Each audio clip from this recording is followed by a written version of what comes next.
For everyone who has the ability to observe thought, and with the willingness, every normal person has this ability, this observation is the most important that can be made. What he observes is his own creation. He is not facing something that is, at first, unfamiliar to him.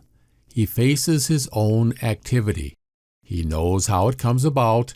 He clearly sees into its conditions and relationships.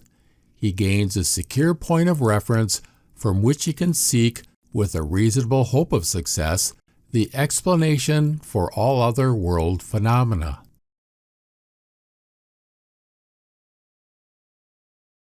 There is only one thing I know with absolute certainty, for I myself bring it to its sure and undisputed existence, my thinking.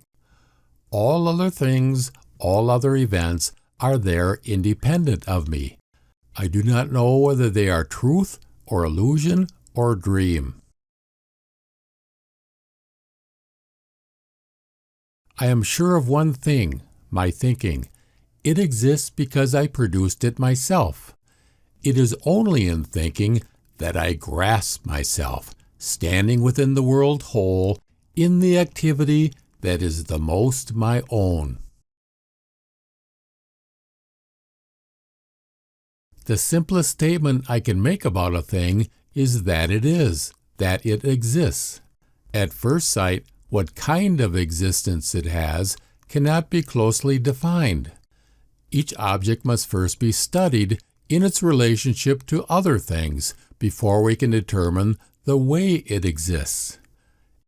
An experienced event may be a series of perceptions, but it could also be a dream, a hallucination, and so on. Within only a brief moment, I am unable to say in what way it exists.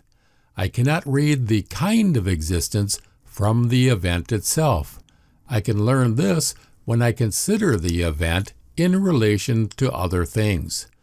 But even then, I learn nothing more than how it relates to these other things. My search reaches firm ground only when I find an object from which I can derive the reason of its existence from the object itself.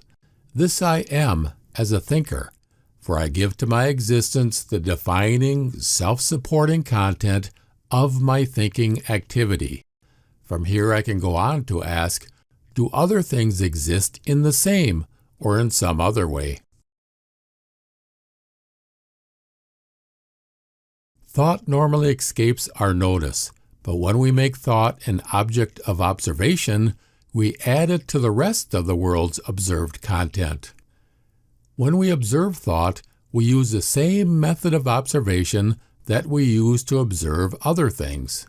We increase the number of observed objects, but not the number of methods. Thought is overlooked when we observe other things. The thought process mingles with world events and intermixes with the observation process itself. The thought that is present is not noticed and is not taken into account.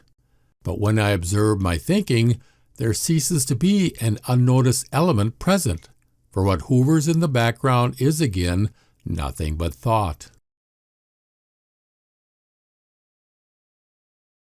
When I observe my thinking, the observed object is qualitatively the same as the thinking activity directed upon it.